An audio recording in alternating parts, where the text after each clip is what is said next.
महाराष्ट्र प्रदेश Congress committee के अध्यक्ष सम्माननीय नाना पाटोले जी, मुंबई प्रदेश कांग्रेस कमेटी के अध्यक्ष भाई जगताप जी,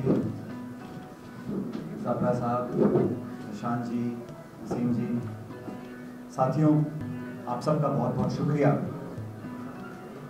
मैं जिस मुद्दे को लेकर आज आपसे चर्चा करने के लिए आया हूं, उस पर बात करने से पहले जो कल घटनाक्रम हुआ उत्तर प्रदेश के लखीमपुर खेरी में, मैं समझता हूं उसको पूरे देश ने देखा, और ना सिर्फ एक कांग्रेस कार्यकर्ता होने के नाते और एक किसान होने के नाते, लेकिन देश का आम नागरिक आज देख रहा है कि उत्तर प्रदेश में जो लोग किसान आंदोलन को दबा नहीं पाए, किसान आंदोलन को ख़त्म नहीं कर पाए, उन्होंने एक आक्रामक रवैया अपनाया है।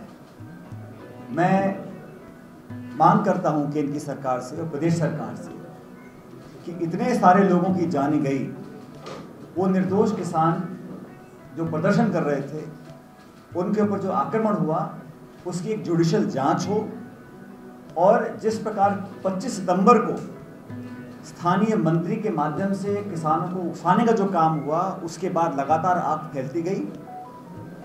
और क्या कारण है कि भाजपा शासित प्रदेशों में किसानों पर इस प्रकार के आक्रमण होते हैं। हरियाणा के मुख्यमंत्री श्री खट्टर साहब, उन्होंने कल क्या स्टेटमेंट दिया? उन्होंने लोगों को उकसाया, गांव में लाठियां उठा लो और किसानों को सबक सिखाओ, जेल जाने से मत डरो।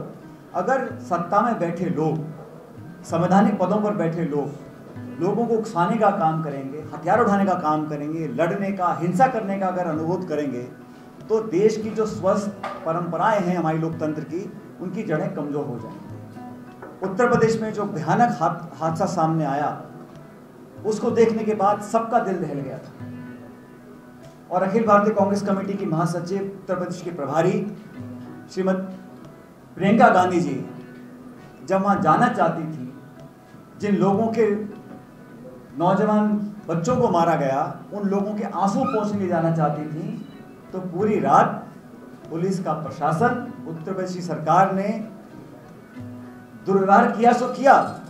एक महिला नेत्री के साथ जो व्यवहार किया, वो उनकी मानसिकता को दर्शाता है। इस पूरे घटनाक्रम का हम सब लोग सर्वसम्मति से घोर भर्त्सना करते हैं, और हम डिमांड करते हैं कि स्टेट की जो एजेंसी है वो इसकी सच्चाई तक ना पहुंचना चाहती, ना पहुंच सकेगी।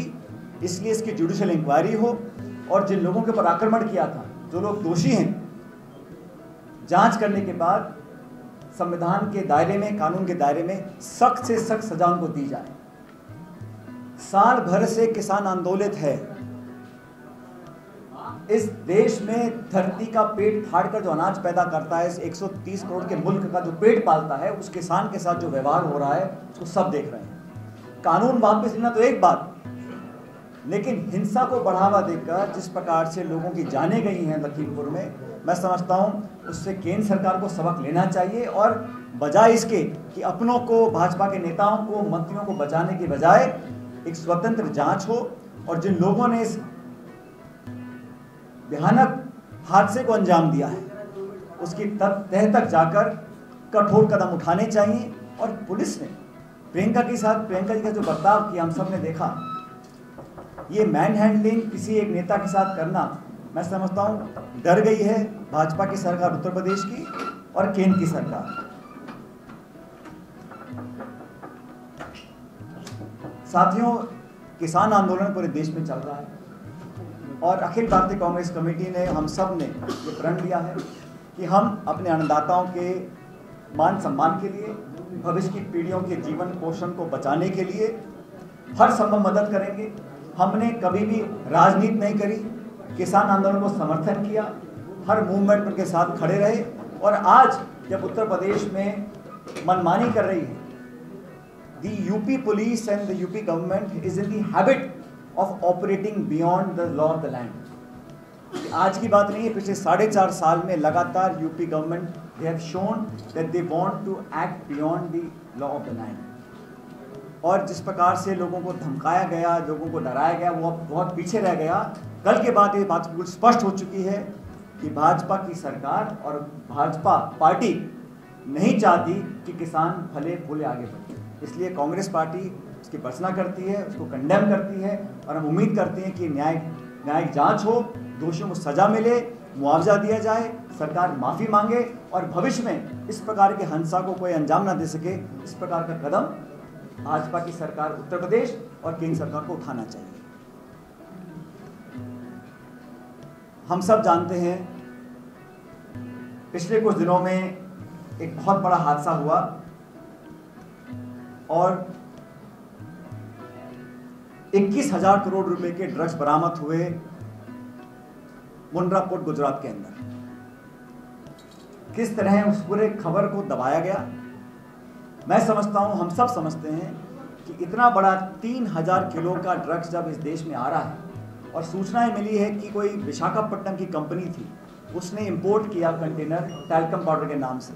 सवाल यह है कि अगर विशाखापट्टनम की कंपनी है तो ये गुजरात के पोर्ट पे सामान क्यों उतार रहे हैं, ये चेन्नई पोर्ट पे क्यों नहीं गए? ये पूरा फर्जीवाड़ा हुआ है और राष्ट्रीय सुरक्षा के साथ बहुत बड़ा खिलवाड़ है। ना सिर्फ इसमें लाचारी दिखती है सरकार की, लेकिन अपनी गलती को छुपाने के लिए किसी हद तक भी जा सकते हैं, ये बात प्रमाणित हो चुकी है। अखिल भारतीय कांग्रेस कमेटी ने कई मर्तबा इस मुद्दे को उठाया। नौजवान पीढ़ी को नशे की लत में धकेलने की तरफ जो कदम उठ रहे हैं उसको रोकने के लिए हम लोगों ने डिमांड करी है कि सुप्रीम कोर्ट के सिटिंग जज इसकी जांच करें, क्योंकि गुजरात सरकार कभी इसकी तह तक पहुंच सके ऐसा हम लोगों को संभव दिखाई नहीं देता है। बट व्हाट वाज कॉट, वहाँ का जो कोर्ट है भुज गुजरात में, उस कोर्ट ने कहा कि डीआरआई को इन्वेस्टिगेट करना चाहिए। सरकार ने अब तक कोई कदम उठाया नहीं है। इतनी बड़ी छापेमारी के बाद जब कुछ पकड़ा गया तो अभी तक कोई सार्थक कार्रवाई इस पर हुई नहीं है। And we believe they are playing with the future generation of India. Gujarat सरकार और केंद्र सरकार कहीं ना कहीं अपनी गलती छुपाने के लिए पूरी कोशिश कर रहे हैं, लेकिन जागरूक नागरिक और हमारा जुडिशरी हम सब डिमांड करेंगे कि किसी सुप्रीम कोर्ट के सिटिंग जज से इसकी जांच की जाए ताकि सच सामने आए और भविष्य में ये जो ड्रग का ट्रेड का बना हुआ है साइकिल, इसको तोड़ने के लिए कुछ प्रभावी काम हम लोग कर सकें। साथियों, केंद्र की सरकार को अब 7.5 साल हो गए और लगातार देश में चुनौतियां बढ़ती चली जा रही हैं। इस देश में जितनी अराजकता, जितनी अनएम्प्लॉयमेंट, जितनी महंगाई आज है, शायद पहले कभी नहीं थी। पेट्रोल डीजल 100 रुपये पार कर गया, गैस का सिलेंडर 950 रुपये में है, ग्रामीण क्षेत्रों में रोजगार नहीं है, छोटे उद्योग ठप पड़े हैं, पढ़े लिखे लोग दर दर भटक रहे हैं, नौजवानों को जो उम्मीद थी वो सब खत्म हो गई। मध्यम वर्ग परेशान है, छात्र परेशान है। सबसे खतरनाक बात यह है कि देश में जो वातावरण बना है वो टकराव का, हिंसा का, इस प्रकार के वातावरण को निर्मित करने के लिए जो जिम्मेदार हैं वो आज सत्ता में काबिज है। इसलिए हम लोग चाहते हैं कि आने वाले समय में जो राजनीतिक चुनौतियां हैं उसका सामना करने के लिए न सिर्फ हमारी पार्टी, हमारे सहयोगी दल मिलकर काम करें। केंद्र सरकार ने पिछले 7.5 साल में नाना प्रकार के बहाने दिए, digital India, stand up India, Swachh India, fit India, make in India, इतने नारे दिए, लेकिन धरातल पर कारगर कुछ नहीं हुआ।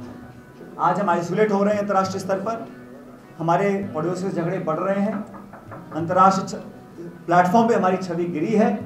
बावजूद उसके लगातार इश्तिहार छापकर, मार्केटिंग कर अपनी पीठ थपथपाने का काम केंद्र सरकार कर रही है, लेकिन इन मुद्दों पर कांग्रेस पार्टी को घेरेगी। आज देश भर में लोग रोष में हैं कि यूपी में जो घटना हुई है उसके विरोध में न सिर्फ महाराष्ट्र प्रदेश कांग्रेस कमेटी, इन संपूर्ण प्रदेश और देश में कांग्रेस जन आज सड़कों पर आएगा, इसका विरोध करेगा। और मैं समझता हूँ धीरे धीरे वो नकाब उठ रहा है। किसानों की आमदनी दुगनी करने की बात करने वाली सरकार आज किसानों को मरते हुए देख रही है। कितने किसान खुदकुशी कर चुके, किसानों पर आक्रमण हो रहा है, केस हो रहे हैं, इनकी जानें जा रही हैं। इस सब से बचने के लिए हम सब नौजवानों से अपील करना चाहते हैं कि आए, सामने साहस से लड़ें और राजनीतिक लड़ाई राजनीतिक माध्यम से लड़नी है। और कांग्रेस पार्टी का 130 साल पुराना इतिहास रहा है। हम सब अहिंसा में विश्वास करते हैं और सबको साथ लेकर चलना चाहते हैं, लेकिन इनकी जो कारगुजारी रही है, चाहे गुजरात में ड्रग्स का पकड़ा जाना हो, चाहे किसानों पर लगातार आक्रमण हो, चाहे इकोनॉमी का मिसमैनेजमेंट हो, सिर्फ खोखले वादे दिए गए लोगों के खातों में पैसे आएंगे, 2 करोड़ रोजगार मिलेंगे, ये सब बातें अब लोग जनता पूछना चाहती है। इसलिए लगातार आईना दिखाना, अकाउंटेबिलिटी सेट करना, ये हमारी प्राथमिकता है और हम लोग इस बात को सड़कों तक लेकर गए हैं, चाहे वो हमारे विधायक हों, सांसद हों, कार्यकर्ता हों, लगातार इस पर हम आगे काम करते रहेंगे। लेकिन आज मुझे दोबारा मैं रेखांकित करना चाहता हूं, इस देश का किसान भाजपा को रिजेक्ट कर चुका है। भारतीय जनता पार्टी अब किसी भी परछाई के पीछे खड़े होकर अपने आप को बचा नहीं सकती। जिस तरह लोगों की आमदनी कम हुई है, लोगों की जमीनों पर अतिक्रमण हुआ है और जो व्यवहार किया गया है, आज देश की राजधानी दिल्ली, लगातार दिल्ली में सर्दी में, गर्मी में 1 साल से किसान बैठे और हरियाणा में जो लाठीचार्ज हुआ उसके बाद वहाँ के मुख्यमंत्री ने लोगों को उकसाया हिंसा करने के लिए, और उत्तर प्रदेश में जो हुआ पराकाष्ठा हो गई है, मतलब वो सब कुछ उन्होंने पीछे छोड़ दिया है। और आज भी आप रवैया देखिए, यूपी की सरकार बोलती है कि किसानों ने हम पर अटैक किया है। मैं कहता हूं सरकार के वक्तव्य को परे छोड़ दीजिए, एक जुडिशियल जांच हो, सच्चाई के तह तक हम लोग पहुंचे और जल्द से जल्द लोगों को सजा मिले जो दोषी हैं। और इस प्रकार के अगर हम किसी से मिलना चाहते हैं, हाथरस में घटना हुई थी, उस समय राहुल गांधी जी प्रियंका गांधी जाना चाह रहे थे, तमाम पुलिस लगा दी गई थी। कल रात को अगर प्रियंका जी वहाँ जाके लोगों से मिलना चाहती हैं तो उसमें क्या बुराई है? और कानूनी कोई प्रावधान नहीं है। धारा 144 में 4 लोगों से कम जा सकते हैं। प्रियंका जी सिर्फ 3 लोग जा रहे थे, बिना किसी वारंट के, बिना किसी दस्तावेज के उनको रोका गया, इलीगली अनकॉन्स्टिट्यूशनल को डिटेन किया गया। मैं समझता हूँ उससे ज़्यादा डरी हुई सरकार कोई नहीं हो सकती जब एक महिला नेता को किसी के गांव जाने से रोका जाए। पूरी पुलिस लग गई, छावनी बना दिया पूरे इलाके को। ये सहमे हुए हैं, डरे हुए हैं, लेकिन इस देश का किसान सच्चाई समझ चुका है और कांग्रेस पार्टी हमेशा किसान के साथ खड़ी थी, खड़ी है और खड़ी रहेगी। देखिए, कानून सबके लिए बराबर है and law must take its own course. ज़्यादा तूल कौन देता है? आप ही लोग तो दे सकते हैं, हम लोग तो मुद्दे उठाते हैं। मैं तो कहता हूँ police, government, judiciary must take action against anybody who violates the law. But यहाँ पर मैं बता रहा हूँ आपको, 21,000 करोड़ रुपए की ड्रग्स पकड़ी गई। अफगानिस्तान से वो कंसाइनमेंट आया था, उसकी कोई चर्चा नहीं, उस पर कोई एक्शन नहीं। और जैसा मैंने कहा, घटना छोटी हो बड़ी हो, कानून सबके लिए बराबर है और सब कार्रवाई करनी चाहिए। लेकिन इतने बड़े बड़े जो स्कैंडल हो रहे हैं, इतने बड़े बड़े जो सीजर्स हो रहे हैं, उसका मास्टरमाइंड कौन है? दिल्ली में, मुंबई में ये जो ड्रग्स यहाँ सड़कों पे बिक रही है, नौजवान बच्चे ले रहे हैं, वो आता कहाँ से है? उसके जड़ तक पहुँचना चाहिए ना। And I believe we must take action against anyone who violates the law. But when there is a huge import of drugs worth thousands of crores of rupees, the court has directed the Department of Revenue Intelligence, we must investigate what actions has Government of India taken, what is the transparency in the investigations, where is the accountability, who is responsible, who runs the port, who is the state government, who is the officer in charge. We must hold people accountable who are taking the young people of our life, उनके बच्चों का भविष्य बिगाड़ रहे हैं, उन लोगों के लिए कौन जिम्मेदार है? This is the, ये जो पैसा है, it's illegal money. It is going towards perhaps anti-India activities. It is a matter of national security. Who has stood up and taken a stand on this in the government of India? Who has assured the people of India that this will not happen again? अगर हम सवाल पूछ रहे हैं, जवाब मिलना चाहिए ना उसका हमारे। देखिए, सत्ता में बैठे लोग कुछ भी बोल सकते हैं, लेकिन एक राजनीतिक कार्यकर्ता के नाते मेरी जिम्मेदारी है, कहीं पर हादसा हो जाता है, किसी का दुख बांटना है, आंसू पहुँचने हैं, सांत्वना देनी है, ये तो मानवता हमारा अधिकार है एज ह्यूमन बीइंग। अगर आप वहाँ पे जाके कुछ पॉलिटिकल भाषण देते हैं, उकसाने की बात करते हैं, तो आप कार्रवाई करिए।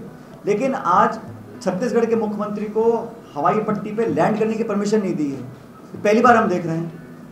144 कहाँ लगा है? लखीमपुर में। लखनऊ में हवाई पट्टी, अभी एयरपोर्ट है। भूपेश बघेल जी के हवाई जहाज को लैंड करने की परमिशन ना देना, पंजाब के उप मुख्यमंत्री को लैंड करने की परमिशन ना देना, ये कहाँ का कानून है भाई? और ये सब मुख्यमंत्री हैं, उप मुख्यमंत्री हैं, ये कोई हिस्ट्री शीटर नहीं है, ये कोई गैर सामाजिक तत्व नहीं है, ये जिम्मेदार लोग हैं। अगर वहाँ कोई जाता और ऐसी कोई घटना होती जिससे पुलिस एक्शन ले सकती, लीजिएगा। लेकिन प्रियंका गांधी 2 लोग साथ जा रहे हैं पैदल उस गांव में उनसे मिलने के लिए, क्या खतरा है उनको वहाँ पर? उनको गले लगाना, जो दुख हुआ है, जिसका 22, 23, 25 साल का बच्चा मरा है, उसकी माँ की आंसू नहीं पहुँचे चाहिए हम लोगों को। इसमें बीजेपी, कांग्रेस, समाजवादी पार्टी क्या है? वहाँ पे जाए, उनकी मदद करूँ, खुद वहाँ जाना चाहिए मुख्यमंत्री जी को, वो भी जाए वहाँ पर। घटना हुई है ना, किसी की मौत हुई है, इससे बड़ा कुछ नहीं हो सकता। एक होती है मारपीट, एक होता है दंगा, किसी की जान चली गई है, उस व्यक्ति के घर में मातम है, उसको गले लगाने में क्या कानून टूट रहा है? और ये काम वही कर सकते हैं जो घबराए हुए हैं। तो मुझे लगता है उत्तर प्रदेश सरकार अब एक्सपोज हो चुकी है, में राजनीति नहीं है। ये तो हम सबका एक फर्ज है एक इंसान के नाते, और ये पहली बार नहीं हुआ है। यूपी सरकार का रिकॉर्ड आके देख लीजिए आप, उनका जो कार्यशैली है वो बिल्कुल इसी प्रकार की है। जो कुछ भी है हम मिलकर चर्चा करके उसका एक बेस्ट ऑप्शन निकाल के काम करेंगे, वो तो हमारी पॉलिटिकल पार्टी की बात है। आज मैं इस देश की बात कर रहा हूँ, इस लोकतंत्र की बात कर रहा हूँ। ये जो हमने 70 साल में संस्थाएं पैदा हुई हैं इस देश में, ये ऐसे नहीं हुई, बहुत कुर्बानियाँ हुई हैं। उनका अगर कोई उन संस्थानों की जड़ों को खोखला कर रहा है, इतने बड़े राष्ट्रीय सुरक्षा के मुद्दों पर कोई जवाबदेही नहीं है, तो ये पॉलिटिकल पार्टी से एक बड़ा मुद्दा है। मैं उस मुद्दे को छेड़ने के लिए यहाँ पर आया हूँ, और मैं समझता हूँ हर पॉलिटिकल पार्टी को ये आज़ादी है कि अपने अंदर वो क्या निर्णय लें। भाजपा में क्या घटनाक्रम है, कौन क्या निर्णय रहा है, उनसे पूछेगा, हमारी पार्टी का हम लोग जवाब देंगे। लेकिन आज मुद्दा देश का है, एक सरकार का है, उत्तर प्रदेश सरकार का है और राष्ट्रीय सरकार का है, और वहाँ पर हमें कोई जवाब मिलता नहीं है। हम कितने सवाल पूछ लेंगे।